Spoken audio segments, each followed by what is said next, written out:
Hello दोस्तों, आज मैं आपको सुनाता हूं कि आखिर श्री राम जी ने भगवान होते हुए भी सीता माता जी का त्याग क्यों किया।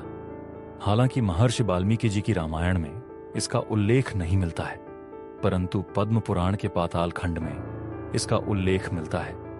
ये कितना सच है मैं ये तो नहीं जानता, क्योंकि कई लोगों का मानना है कि अंग्रेजों द्वारा हमारे पुराणों में मिलावट कर दी गई है। चलिए देखते हैं ये कथा।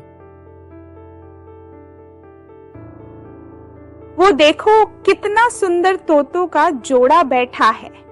चलो उनके पास चलते हैं। सच में सीता तोतों का जोड़ा तो बहुत ही सुंदर है, पर ये आपस में कुछ बात भी कर रहे हैं। चलो उनकी बात सुनते हैं। तोतों का जोड़ा आपस में बात कर रहा था कि जहां हम अब बैठे हैं ये महाराज जनक का राज्य है। यहां उनकी पुत्री देवी सीता है, जिनका विवाह श्री रामचंद्र जी से होगा। श्री रामचंद्र जी सभी राजाओं को अपने वश में करके धर्मपूर्वक 11,000 वर्षों तक पृथ्वी पर राज्य करेंगे। सीता, ये तो तुम्हारी ही बारे में बात कर रहे हैं। इन तोतों से हमें बहुत कुछ जानना है। चलो इनको पकड़कर महल में ले चलते हैं।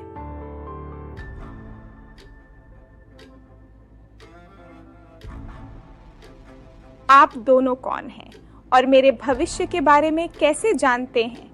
आप कहां से आए हैं? इस पर तोतों ने यह सीता जी है जानकर उन्हें प्रणाम किया और बोले, देवी सीता, हम महर्षि वाल्मीकि जी के आश्रम से आए हैं। महर्षि वाल्मीकि जी तपस्वी हैं और त्रिकालदर्शी हैं। उन्हें भविष्य में होने वाली घटनाओं का पहले ही पता लग जाता है।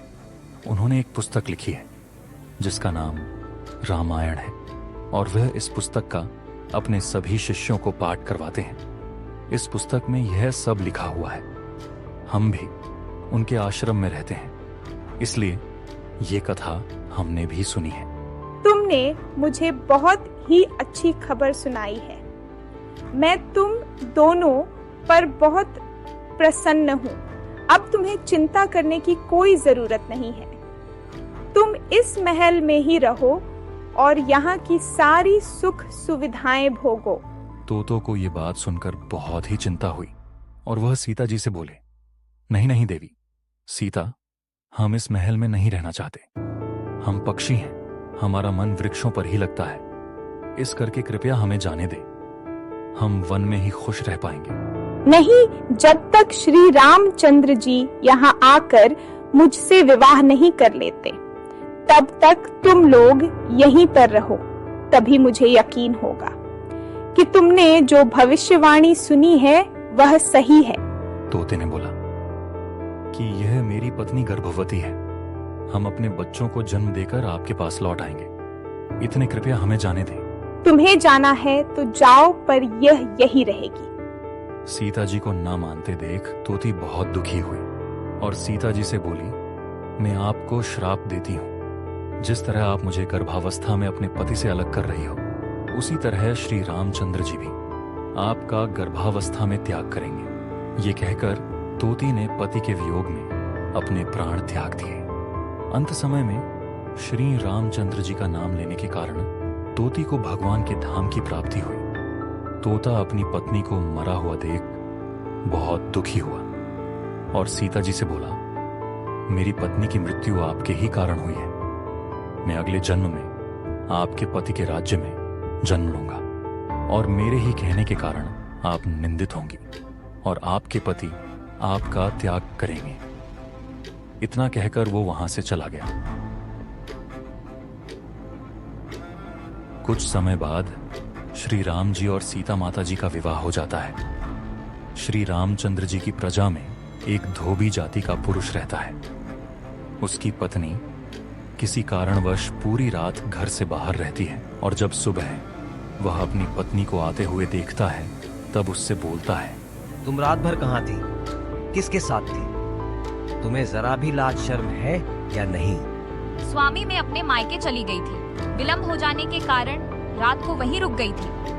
मैं कैसे मान लूं? मैं राजा राम नहीं हूँ, जिनकी पत्नी 1 साल तक रावण की कैद में रही और उन्होंने सीता जी को अपना लिया। मैं तुम्हें नहीं अपना सकता। जहाँ रात भर थी वहीं पर जाओ और मेरे घर से निकल जाओ। मैं तुम्हें अब नहीं रख सकता। असल में तोते ने ही अगला जन्म धोबी जाति के पुरुष का लिया था। यह बात पूरे राज्य में फैल गई। जब श्री राम जी को इस बात का पता चला, तब उन्होंने श्राप की पूर्ति के लिए लक्ष्मण जी को बुलाया और बोले, राज्य में सीता जी के लिए ऐसी बात चल रही है। मैं जानता हूं सीता जी पवित्र और निर्दोष हैं, पर मेरा आदेश है कि तुम जाकर सीता जी को वन में ले जाओ और उन्हें मेरा आदेश सुना दो। उन्हें कहना कि मैंने उनका त्याग कर दिया है। इसी श्राप के कारण श्री रामचंद्र जी को माता सीता का त्याग करना पड़ा था। तो यह थी दोस्तों श्री रामचंद्र जी के द्वारा माता सीता जी के त्याग की असली वजह, जो ज्यादातर लोगों को पता ही नहीं है। क्या आप इस कथा के बारे में पहले से जानते थे? हमें कमेंट करके बताएं और ऐसे ही और रोचक कथाओं के लिए हमारे साथ बने रहें। राम राम।